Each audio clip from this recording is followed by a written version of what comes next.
একটা জঙ্গি ফ্যাসিস্ট অত্যন্ত স্বার্থপর এই ইউনূসের ক্ষমতার লোভ আর দেশ বিক্রি করার মুচলেখা দিয়ে আজকে আমার দেশটাকে ধ্বংস করে দিল। দিল্লি থেকে প্রকাশ্যে এসে জাতির উদ্দেশ্যে ভাষণ দিতে গিয়ে আবেগ আপ্লুত হয়ে যা বললেন সাবেক প্রধানমন্ত্রী শেখ হাসিনা। আওয়ামী লীগ ঘুরে দাঁড়াচ্ছে, এতে কোনো সন্দেহ নেই। টুডে টুমরো আওয়ামী লীগ আবার নির্বাচনে আসছে এবং আওয়ামী লীগ নির্বাচনে আসলে তখন ওদের ওই দুই জোট আবার এক হয়ে আমি বিরোধী জোট হয়ে যাবে ওরা। আর আওয়ামী লীগের সাথে যারা থাকার কথা তারা থাকবে। এইভাবে নির্বাচন হবে। দেশে কি আবার একটি ১-১১ ঘটতে যাচ্ছে? আমাদের কাছে মনে হচ্ছে ১-১১ ঘটার যে পূর্ব আলামত একেবারে পরিষ্কার হয়ে যাচ্ছে। খুব গুরুত্বপূর্ণ কয়েকজন প্রার্থীর মনোনয়নপত্র বাতিল করে দেয় নির্বাচন কমিশন। এর পিছনের কারণ কি? পিছনে কি কোনো উদ্দেশ্য আছে? তারেক রহমান নির্দেশ দিয়েছেন সারা বাংলাদেশে মাত্র ৩ দিন সময় দিয়েছেন, 72 আওয়ার্স। এই ৭২ ঘন্টার মধ্যে এই সকল ব্যানার পোস্টার সরিয়ে ফেলার সিদ্ধান্ত তিনি দিয়েছেন এবং কি দলও মেনে নিয়েছে। রাজনীতিতে ১৭ বছর বা আরো লম্বা সময় তিনি দেশের বাইরে থাকার ফলে মনস্তাত্ত্বিক জগতে পরিবর্তন হয়েছে। মানুষ কি চায়? ইউনূস পদ্মার আড়ালে অনেক চেষ্টা করেছে যে অন্তত একটি ছবি তোলার মতো করে হলেও ডক্টর জয়শঙ্করের সাথে তিনি একটা মিটিং করবেন, কিন্তু জয়শঙ্করের কাছে তিনি পাত্তা না পেয়ে ব্যাপকভাবে ক্ষুব্ধ হয়েছেন। এমন ক্ষুব্ধ হয়েছেন যে তিনি ব্যক্তিগত আলোচনায় বলেছেন যে আমি জয়শঙ্করকে দেখে নেব। সম্মানিত দর্শক, নতুন একটি নিউজে আপনাকে স্বাগতম। আজকে দিনে বাংলাদেশের সর্বশেষ রাজনৈতিক যে পরিস্থিতির তৈরি হয়েছে তারই আলোকে খুবই গুরুত্বপূর্ণ কিছু ভিডিও নিয়ে আপনাদের সামনে হাজির হয়েছি। তাই আজকের ভিডিওটি খুবই গুরুত্বপূর্ণ হতে যাচ্ছে। সম্পূর্ণ ভিডিওটি দেখলে বাংলাদেশের রাজনৈতিক সর্বশেষ পরিস্থিতি সম্পর্কে খুবই গুরুত্বপূর্ণ কিছু তথ্য পেয়ে যাবেন। তাই ধৈর্য ধরে সম্পূর্ণ ভিডিওটি দেখার অনুরোধ রইল। তার আগে ছোট করে একটি অনুরোধ, আপনারা যদি এই ধরনের আপডেট নিউজগুলো সবার আগে পেতে চান অবশ্যই চ্যানেলটি সাবস্ক্রাইব করে বেল আইকনটি অল করে দিবেন। ইতিপূর্বে যারা সাবস্ক্রাইব করেছেন তাদেরকে অসংখ্য ধন্যবাদ। চলুন দর্শক একটি লাইক দিয়ে একে একে সেই ভিডিওগুলো দেখে আসি। এই আগামী ২ সপ্তাহের মধ্যে, আজকে তো জানুয়ারির ৩ তারিখ, ১৫ তারিখের মধ্যে আপনারা বুঝতে পারবেন যে রাজনীতি কোন দিকে যাচ্ছে। যদি আওয়ামী লীগকে নির্বাচনে অংশগ্রহণ করতে দেয় তাহলে নির্বাচন একরকম হবে, সেটা সবার জন্য গ্রহণযোগ্য নির্বাচন হবে, তবে ফেব্রুয়ারি ১২ তারিখে নির্বাচন হবে না। আর যদি আওয়ামী লীগকে বাদ দিয়ে নির্বাচন করে তাহলে ৯৬-১৫ ফেব্রুয়ারির মতো মারদাঙ্গা পরিস্থিতিতে নির্বাচন হতে পারে এবং সেই সরকার ৬ মাসও টিকবে না। আওয়ামী লীগ আর পালিয়ে থাকবে না, বেরিয়ে আসবে এবং নতুন সরকার গঠন হয়ে গেলে এখন যেভাবে মত চলছে সেটা আর পারবে না, কারণ তারা এক হয়ে যাচ্ছে। তারা বুঝতে পারছে টুডে টুমরো আওয়ামী লীগ আবার নির্বাচনে আসছে এবং আওয়ামী লীগ নির্বাচনে আসলে তখন ওদের ওই দুই জোট আবার এক হয়ে আমি বিরোধী জোট হয়ে যাবে ওরা। আর আওয়ামী লীগের সাথে যারা থাকার কথা তারা থাকবে। এইভাবে নির্বাচন হবে। অতএব আওয়ামী লীগ ঘুরে দাঁড়াচ্ছে, এতে কোনো সন্দেহ নেই। আপনারা একটু চোখ বন্ধ করে চিন্তা করুন, ২০২৪ সালে ৫ আগস্টে যখন মাননীয় প্রধানমন্ত্রী ভারতে চলে গেলেন, ওই সময় ৮ আগস্টে যখন সরকার গঠন করা হলো, ডক্টর ইউনূস যখন শপথ গ্রহণ করলেন, ডক্টর ইউনূস যদি শপথ গ্রহণ করার সময় যদি এটা বলতেন যে এই সরকার মাত্র ৯০ দিনের জন্য এবং এখন থেকে ৩ মাস পরে, মানে ওই সময় থেকে ৩ মাস পরে এত তারিখে নির্বাচন, এরকম যদি ঘোষণা দিতেন, এবং তখন কিন্তু ৫ আগস্টের থেকে সমানে আওয়ামী লীগ নিধন চলছে সর্বত্র, ওই রকম জায়গায় যদি কোনো দল নিষিদ্ধ না করে যদি নির্বাচনের তারিখ ঘোষণা করে দিতেন তাহলে কি ঘটতো? তাহলে যা ঘটতো তা হলো চীন অথবা ইরানে যা ঘটছে তাই, যে দল সরকারে ছিল সেই দল মানে বহু বছরের জন্য মাইনাস হয়ে যেত। ওই সময় যদি ৯০ দিনের ভিতরে বা ২ মাসের ভিতরে ৩ মাসের ভিতরে নির্বাচন হয়ে যেত, বেশিরভাগ ক্ষমতা এই ভিডিওগুলো দেখছিলেন এই সম্পর্কে জুলাই আপনাদের আন্দোলন মন্তব্য বিপ্লব সরকার কমেন্টে যাই বলেন পাঠাবেন। যারা ভিডিও জড়িত ভালো লাগলে এরাই চলে আসতো বিএনপি এবং জামাত সাবস্ক্রাইব অন্য দলে। করতে ভুলবেন না। তখন তো এনসিপি তৈরি হয়নি।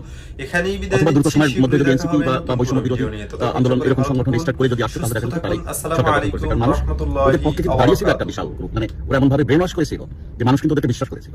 কিন্তু ওরা কি করলো? ওরা এসে বললো ভোট করার জন্য আন্দোলন করিনি। সার্জিসের সেই ভাষণ বা অন্যদের ভাষণ তার মনে আছে। তো এই সরকার থাকবে, ৬ বছরের আগে কোনো নির্বাচনের কথা কেউ বললে তার কলিজা ছিঁড়ে রাস্তায় ফেলে দেওয়া ইত্যাদি আপনাদের মনে আছে। যাই হোক, ওরা বিনা নির্বাচনের সরকার প্রলম্বিত করার চেষ্টায় এবং মুক্তিযুদ্ধ মুছে ফেলার যেসব কার্যক্রম করলো বা বাংলাদেশের নাম, বাংলাদেশের জাতীয় সঙ্গীত ইত্যাদি মুছে ফেলার যা চেষ্টা করলো, যেভাবে মত করলো, যেভাবে জ্বালাও পোড়া করলো, তাতে আস্তে আস্তে ওদের প্রতি মানুষের যে সম্মান, বিশ্বাস, শ্রদ্ধা বা প্রত্যাশা সব ধীরে ধীরে শেষ হয়ে গেল। এখন দেখেন ওরা যে নির্বাচনে দাঁড়াবে, ওই এনসিপি যেসব নেতাদের ওদের আয় কি, ওরা এখনো ছাত্র, অনেকে কারো ছাত্র তো মাত্র শেষ হয়েছে, কিন্তু তাদের সম্পদের হিসাব দেখেন ১ বছরের ভিতরে তাদের নিজের নামে কত কোটি টাকা, তারপর তো আত্মীয় স্বজনের নামে শোনা যাচ্ছে, তারপর তো বিদেশের ব্যাংকে তাদের পাওয়া যাচ্ছে। তো এইসব মিলায় এইগুলো করতে যে তারা কিছু পয়সার মালিক হয়েছে, কিন্তু তারা তাদের অর্জনকে একেবারে ধ্বংস করে দিয়েছে। এখন সেই একই নিয়ম, পুরনো নিয়ম, দল বলতে আওয়ামী লীগ, বিএনপি, জামাত, এই এনসিপি কিন্তু চলে এসেছিল, মানে প্রায় ১ নম্বর দলের কাছাকাছি চলে আসছিল। সেই এনসিপি এখন কোথায় চলে গেছে? তো এই হলো রাজনীতি, এটা হলো জোয়ার ভাটার দেশ। এখানে অল্প ভুল করলেও অনেক বড় খেসারত পেতে হয়। আর এরা তো যা করার তা করেছে এবং তার ফল এরা পাচ্ছে। যাই হোক, এখন রাজনীতির যে জায়গাটা এসে দাঁড়িয়েছে সেটা হলো এই আগামী ২ সপ্তাহের মধ্যে, আজকে তো জানুয়ারির ৩ তারিখ, ১৫ তারিখের মধ্যে আপনারা বুঝতে পারবেন যে রাজনীতি কোন দিকে যাচ্ছে। যদি আওয়ামী লীগকে নির্বাচনে অংশগ্রহণ করতে দেয় তাহলে নির্বাচন একরকম হবে, সেটা সবার জন্য গ্রহণযোগ্য নির্বাচন হবে, তবে ফেব্রুয়ারি 12 তারিখে নির্বাচন হবে না। আর যদি আওয়ামী লীগকে বাদ দিয়ে নির্বাচন করে তাহলে 96-15 ফেব্রুয়ারির মতো মারদাঙ্গা পরিস্থিতিতে নির্বাচন হতে পারে এবং সেই সরকার 6 মাসও টিকবে না। আওয়ামী লীগ আর পালিয়ে থাকবে না, বেরিয়ে আসবে। এবং এবং নতুন সরকার গঠন হয়ে গেলে এখন যেভাবে মব চলছে সেটা পারবে না, কারণ সেটা তখন এখন তো কোনো সাংবিধানিক সরকার নেই, এই জন্য কারো কোনো জবাবদিহিতা নেই। কিন্তু যদি নির্বাচন এলে তখন কিন্তু সেই সরকার জবাবদিহিতা থাকতে হবে আন্তর্জাতিক অঙ্গনে সবখানে। অতএব আওয়ামী লীগ ঘুরে দাঁড়াচ্ছে, এতে কোনো সন্দেহ নেই। এইটা বুঝতে পেরে এই যে বেগম জিয়ার জানাজার পর এই একের পর এক তারেক জিয়া বিভিন্ন দলের সাথে মিটিং করছেন, বিশেষ করে মিটিং করেছেন উনি জামাতের সাথে এবং ডাকসুর এই শিবির নেতাদের সাথে। তো ডাকসুর শিবির নেতাদের সাথে মিটিংয়ে তিনি বলেছেন ছাত্রদল এবং শিবির ঐক্যবদ্ধভাবে কাজ করতে হবে। এই কথার কি অর্থ একটু বোঝার চেষ্টা করুন। যেখানে জামাত আলাদা জোট করেছে, যেখানে বিএনপি আলাদা জোট করেছে, দুই গ্রুপ একে অপরের বিরুদ্ধে, তখন কেন তারা বলছে ঐক্যবদ্ধভাবে একসাথে কাঁধে কাঁধ মিলিয়ে উভয় গ্রুপকে কাজ করতে হবে? আরেকটা প্রশ্ন, জামাতের সাথে মিটিং হওয়ার পর বিএনপির, তখন জামাতের আমির বলেছেন অতীতে আমরা বেগম জিয়ার নেতৃত্বে কাজ করেছি, এখন তারেক জিয়ার নেতৃত্বে আমরা আগামীতে ঐক্যবদ্ধভাবে কাজ করব। এতে কি মেসেজ বুঝলেন? তার মানে তারা এক হয়ে যাচ্ছে, তারা বুঝতে পারছে টুডে টুমরো আওয়ামী লীগ আবার নির্বাচনে আসছে, এবং আওয়ামী লীগ নির্বাচনে আসলে তখন ওদের ওই দুই জোট আবার এক হয়ে আওয়ামী বিরোধী জোট হয়ে যাবে ওরা, আর আওয়ামী লীগের সাথে যারা থাকার কথা তারা থাকবে। এইভাবে নির্বাচন হবে। সেটা এই নির্বাচন হতে পারে। এই নির্বাচন যদি আওয়ামী লীগকে নিয়ে হয় তাহলে সুপ্রিম কোর্ট থেকে আপিলের ডিভিশন থেকে একটা ডিসিশন আসবে যে এবারে নির্বাচনই তত্ত্বাবধায়ক সরকারের অধীনে হবে, এবং সেটা পিছিয়ে যাবে। এটা এন্ড অফ বর্তমান ইয়ার মানে 2026 সালের শেষের দিকে বা 2027 সালেও সে নির্বাচন হতে পারে। পরিস্থিতি বলে দেবে কোন দিকে যাচ্ছে। তবে সবকিছু মিলিয়ে মনে হচ্ছে সব সিদ্ধান্ত 2026 হওয়ার সম্ভাবনা বেশি। বিভিন্ন দিকের যে অবস্থান, আন্তর্জাতিক চাপ, দেশের রাজনৈতিক দলগুলোর চাপ এবং জনগণের যে অবস্থা, সবকিছু মিলে এগুলো মনে হচ্ছে। তাতে এর ভিতরে 5 জন আমেরিকার আইন প্রণেতা তারা যে চিঠি দিয়েছেন, এর মধ্যে ব্রিটিশ গভর্নমেন্টের চিঠি দিয়েছে, ইউরোপিয়ান ইউনিয়ন যা বলেছেন, এমনকি গত সপ্তাহে আমেরিকার চার্জ দ্য অ্যাফেয়ার্স ঢাকা রাষ্ট্রদূত উনি তারেক রহমানের সাথে কথা বলে আমেরিকার কথা বলে এসেছেন, সরকারকে বলেছেন। সবকিছু মিলায় চেষ্টা চলছে আওয়ামী লীগ সহ সকল দলের অংশগ্রহণে তত্ত্বাবধায়ক সরকারের অধীনে নির্বাচন। এইটা হলে সারা বিশ্বব্যাপী গ্রহণযোগ্য হবে, এটা সবাই বুঝতে পারছে। এটা না হলে মানে এক পক্ষের নির্বাচন, সেটাতে সকল পক্ষে গ্রহণযোগ্য হবে না, সকল রাষ্ট্রে গ্রহণযোগ্য হবে না, দেশের রক্তে গঙ্গা বইবে, দেশের আইন শৃঙ্খলা পরিস্থিতি ধ্বংস হয়ে যাবে, সবাই বুঝতেছে। এখন শুধু ডক্টর ইউনূস চাচ্ছে যে কিভাবে সেফ এক্সিট নেওয়া যায়। এইসবের কারণে তাদের রাজনীতি একটা জায়গায় আছে, তবে তাদের সবারই মুখ শুক না, তারা সবাই টেনশনে আছে। ডক্টর ইউনূস সাংবাদিকদের কাছে বলেছে আন্তর্জাতিক চাপ, বহির্বিশ্বের চাপ এবং দেশের মধ্যে চাপ উনি আছেন। এর মধ্যে সেনাবাহিনীও বসে নেই, রাষ্ট্রপতির দপ্তরও বসে নেই, সবকিছু মিলায় কিন্তু রাজনীতি এখন এমন একটা ঘুরপাক খাচ্ছে যে কোনো সময় যে কোনো কথা শুনতে পারেন। এবং ডক্টর ইউনূস চাচ্ছে তাদের সেফ এক্সিট, এবং তাদের নির্বাচন হচ্ছে তাদের সবচেয়ে বড় প্রত্যাশা হলো ওই হ্যাঁ না নির্বাচনটা, যেটাকে গণভোট করছে। তারা চাচ্ছে যে হ্যাঁ জয়যুক্ত হোক, যেমনি হোক হ্যাঁকে জয়যুক্ত করতেই হবে, তাতে মানে জবরদস্তি করে হলেও তারা সেটা করবে, এটা তাদের প্ল্যান। আর জনগণ এটাকে না ভোটে বিজয় করার চেষ্টা করবে, কারণ হ্যাঁ জয়যুক্ত হয়ে গেলে মুক্তিযুদ্ধ মুছে যাবে, 71-এর ইতিহাস মুছে যাবে, বঙ্গবন্ধুর ইতিহাস মুছে যাবে, নতুন করে 2024 থেকে স্বাধীনতার শুরু হবে। এগুলো কিন্তু মানুষ মেনে নেবে না। এর ভিতরে আপনারা জানেন মহান ভাষা আন্দোলন 21শে ফেব্রুয়ারি ছুটিও, জাতীয় ছুটিও বাদ দিয়ে দিয়েছে এই সরকার। এটা প্রত্যাশিত নয়। 21শে ফেব্রুয়ারি কোনো রাজনৈতিক দলের কর্মসূচি নয়। তো ডক্টর ইউনূস তিনি তো যা বিশ্বাস করেন তা তো তুমি দেখে ফেলেছেন প্রত্যেকটা জাতীয় দিবসগুলোতে। তো ওনারা দেশটাকে এক জায়গায় নিয়ে যেতে চাচ্ছেন, সেটা হলো মুক্তিযুদ্ধ বিরোধী দল, মুক্তিযুদ্ধ বিরোধী বাংলাদেশ, বাংলার ভাষা আন্দোলন বিরোধী বাংলাদেশ, এরকম একটা জায়গায় তারা যেতে চাচ্ছে। কিন্তু বাংলার জনগণ সেখানে তাদেরকে যেতে দেবে না। জনগণ রক্ত দেবে, হয়তো হ্যাঁ আরো 1000 মানুষ মরবে, কিন্তু 18 কোটি মানুষের স্বপ্ন পূরণ হবে। একটা জঙ্গি ফ্যাসিস্ট অত্যন্ত স্বার্থপর এই ইউনূসের ক্ষমতার লোভ আর দেশ বিক্রি করার মুচলেখা দিয়ে আজকে আমার দেশটাকে ধ্বংস করে দিল। 2024 সালে 5 আগস্ট পর্যন্ত এই বাংলাদেশ, যে বাংলাদেশের প্রবৃদ্ধি 6.7 ভাগে উন্নীত ছিল, যে বাংলাদেশে আমরা দারিদ্রের হার 18-তে নামিয়ে এনেছিলাম, 18 ভাগে, ঘরে ঘরে বিদ্যুৎ পৌঁছে দিয়েছি, চিকিৎসা সেবা জনগণের দৌড়গোড়ায় নিয়ে গেছি। আওয়ামী লীগের আমলে কোনো মঙ্গা ছিল না, দুর্ভিক্ষ ছিল না, মানুষ না খেয়ে মারা যায়নি। কিন্তু মাত্র একটা বছর, এই এক বছরের মধ্যে দেশের অবস্থাটা কোথায় নিয়ে গেল? অবশেষে ভারতে দিল্লি থেকে প্রকাশ্যে এসে জাতির উদ্দেশ্যে ভাষণ দিতে গিয়ে আবেগ আপ্লুত হয়ে যা বললেন সাবেক প্রধানমন্ত্রী শেখ হাসিনা। 5 আগস্ট ছাত্র জনতার কঠিন আন্দোলনের মুখে দেশ ছেড়ে ভারতে পালিয়ে যাবার পর এরপরে দেশে থাকা নেতাকর্মীরা কঠিন এক মুহূর্ত পার করে। নেতৃত্ব শূন্যে আওয়ামী লীগের অস্তিত্ব বেশ হুমকিতে পড়ে। কিন্তু গেল ডিসেম্বর মাসে বেশ কয়েকটি সহিংসতার ঘটনায় আওয়ামী লীগের উপর সেই দায় চাপানোর পর আওয়ামী লীগের অস্তিত্ব তলানিতে পৌঁছায়। আজ একটানা 15 বছর শাসন করা দলটির অস্তিত্ব আজ হুমকির মুখে পড়েছে। তাই এবার নতুন বছরের শুরুতে সেসব সহিংসতার ঘটনায় এবার ভারতের দিল্লি থেকে প্রকাশ্যে এসে জাতির উদ্দেশ্যে এবার যা বললেন সাবেক প্রধানমন্ত্রী শেখ হাসিনা। তিনি বলেন, আজ সেই সাজানো গোছানো দেশটাকে জঙ্গি, ফ্যাসিস্ট, স্বার্থপর, ক্ষমতালোভী ইউনূস আমার দেশটাকে বিক্রি করে মাত্র 1 বছরের মাথায় সবকিছু ধ্বংস করে দিয়েছে। একের পর এক পরিকল্পিত হত্যাকাণ্ড ঘটিয়ে আজ আমাদের উপর সেই দায় চাপিয়ে আমার নিরীহ নেতাকর্মীদের আজকে গুম খুন করে তাদের শেষ করে দেওয়া হচ্ছে।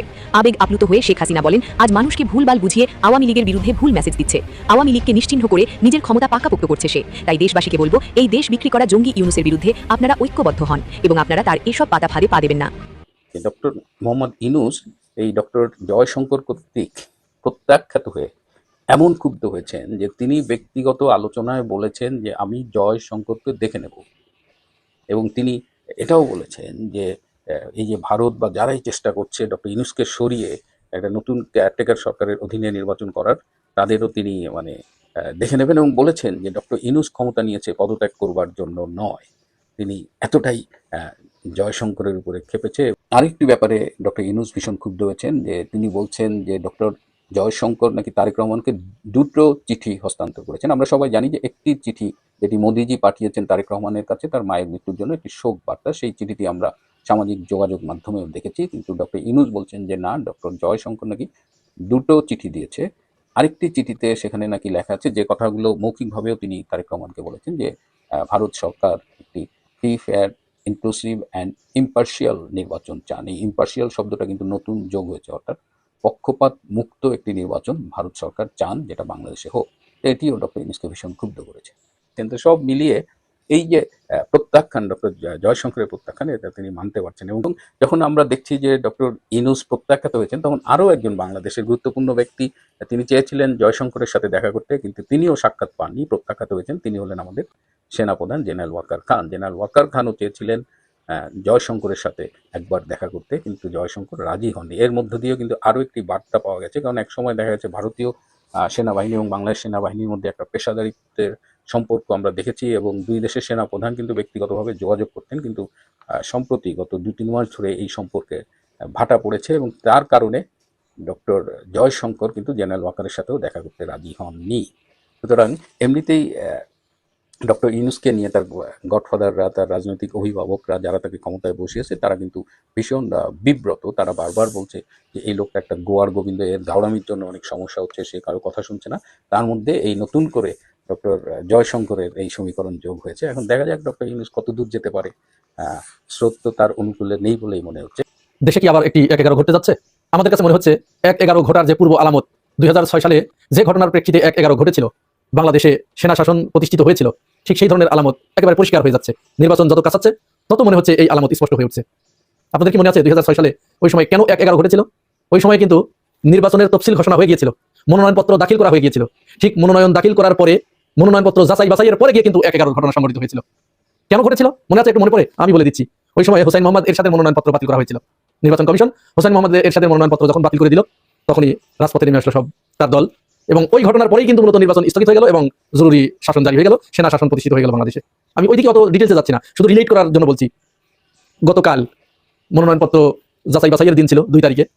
এই দিন জামাত ইসলামের খুব গুরুত্বপূর্ণ কয়েকজন প্রার্থীর মনোনয়নপত্র বাতিল করে দেয় নির্বাচন কমিশন। মনোনয়নপত্র রিটার্নিং কর্মকর্তা যার অসঙ্গতি পায় সেটা বাতিল করতেই পারে, এই এখতিয়ার তার আছে। কিন্তু আমাদের একটু খুঁজে দেখতে হয় যে ব্যাক দ্য বিহাইন্ড, এর পিছনের কারণ কি? পিছনে কি কোনো উদ্দেশ্য আছে? পিছনে কি কোনো অন্য কেউ কলকাঠি নাড়ছে? এইগুলো যখন কেউ একটু উপলব্ধি করতে পারে, তখন কিন্তু তাদের কাছে বিষয়টা পরিষ্কার হয়ে যায়। 2 তারিখে জামাতের 4 জন প্রার্থীতা বাতিল করা হয়েছে, এবং মাহমুদুর রহমান মান্নার প্রার্থীতা বাতিল করা হয়েছে। এখন অন্য সবার কথা আলাদা, কিন্তু জামাতের যে 4 জন প্রার্থীতা বাতিল করা হয়েছে, আমি প্রথমে যদি বলি কক্সবাজার 2 হামিদুর রহমান আজাদ, যিনি এখন জামাতের অত্যন্ত গুরুত্বপূর্ণ এবং কেন্দ্রীয় নেতা, বলা চলে যে জামাতের 2-3 জনের ভিতরে একজন। এই ব্যক্তির মনোনয়নপত্র যখন বাতিল হয়ে যায়, এবং শুধু তাই নয়, এখানে কিন্তু খুব গুরুত্বপূর্ণ একটি ঘটনা ঘটেছে। ঘটনাটা হচ্ছে, তার মনোনয়নপত্র যখন বাতিল হয়ে গেছে, তখন সেখানে অন্যান্য দলের যে নেতাকর্মীরা উপস্থিত ছিল, তারা সবাই আনন্দে হাততালি দিয়েছে।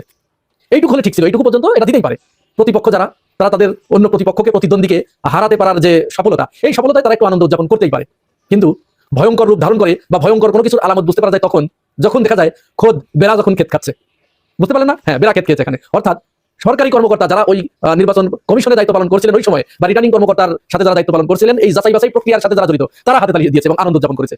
এটি আপনারা প্রত্যেকেই হামিদুর রহমান আজাদের মুখ থেকে শুনেছেন এবং তার আইনজীবীর মুখ থেকে শুনেছেন, প্রত্যেকেই শুনেছেন। এইটা অশনি সংকেত। এর মানে কি জামাতকে প্ররোচনা দেওয়া নয়?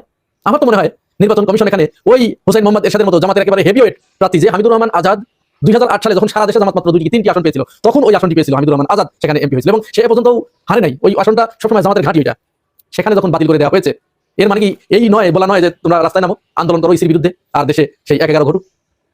এখন হামিদুর রহমান আজাদের যে মনোনয়নপত্র বাতিল করা হলো, কোন অভিযোগে? তিনি মামলার আসামি। কোন মামলার আসামি? ফ্যাসিবাদের আমলে তিনি মতিউর রহমান নিজামী, দেলোয়ার হোসেন সাইদি এবং যুদ্ধাপরাধের মামলায় জামাতের যে নেতাগুলোকে ফাঁসি দেওয়া হয়েছিল, সেইখানে তিনি একটা বক্তব্য রেখেছিলেন। তখন তার বিরুদ্ধে শেখ হাসিনার আদালত মামলা দায়ের করেছিল, আদালত অবমাননার মামলা। এই মামলা প্রত্যাহার করা হয়নি, রেখে দেওয়া হয়েছে অত্যন্ত কৌশলে। আমার কাছে মনে হচ্ছে যে এদের কৌশলটা কত গভীর, দেখেন এরা কোন পথ দিয়ে আগাচ্ছে এবং কি করতে যাচ্ছে, সেটিও আমি আসবো পরে। আগে এই বিষয়টি একটু বলে নিই। তাহলে হামিদুর রহমান আজাদের ফ্যাসিবাদের সময় যে মামলা, সেই মামলার কারণে তার প্রার্থীতা বাতিল করা হয়েছে। এর চেয়ে বড় দুর্ভাগ্যজনক আর কি হতে পারে? জামাতের জন্য এটি কিন্তু একটি চ্যালেঞ্জ, জামাতকে কিন্তু একেবারে দেখিয়ে দিল। আমি জানি না জামাতের লোকজন কি করছে। জামাতের এক শফিকুর রহমানকে শুধু দেখছি সারা দেশে তিনি চষে বেড়াচ্ছেন, শুধু সাংবাদিক সম্মেলন এই দলের সাথে ও দলের সাথে তিনি বৈঠক করে বেড়াচ্ছেন, কিন্তু তার আশেপাশে যারা আছে, নির্বাচন মনিটরিং এর দায়িত্বে যারা আছে, তারা কি করছে আমাদের বুঝে আসছে না। এখন পর্যন্ত তাদের একটা সংবাদ সম্মেলন করা দেখি নাই, আমাদের চোখে পড়ে নাই, কেন্দ্রীয়ভাবে এই ব্যাপারে কোনো নিন্দা জানানো হয় নাই বা ইসির সামনে এখনো যে বসে পড়া হয় নাই। তাহলে কি এরা চাচ্ছে যে, এরা কি ভেবে নিয়েছে যে নিয়মতান্ত্রিক নির্বাচনের মাধ্যমে এরা ক্ষমতায় আসবে? এই সম্ভাবনা কিন্তু উজ্জ্বল ক্ষীণ। রাজনৈতিক বিশ্লেষক যারা, রাজনীতি বিশ্লেষক যারা এই বিষয়গুলো নিয়ে ডিল করেন, তারা কিন্তু বারবার বলার চেষ্টা করছেন যে নির্বাচন নিয়মতান্ত্রিক ভাবে হচ্ছে না। তাদের plan A, plan B, plan এই ভিডিওগুলো দেখছিলেন, এই সম্পর্কে আপনাদের মন্তব্য কমেন্টে লিখে পাঠাবেন। ভিডিও ভালো লাগলে চ্যানেলটি সাবস্ক্রাইব করতে ভুলবেন না। এবারের মতো এখানেই বিদায় নিচ্ছি, শীঘ্রই দেখা হবে নতুন কোনো ভিডিও নিয়ে। ততক্ষণ সকলে ভালো থাকুন, সুস্থ থাকুন। আসসালামু আলাইকুম ওয়া রাহমাতুল্লাহি ওয়া বারাকাতুহু।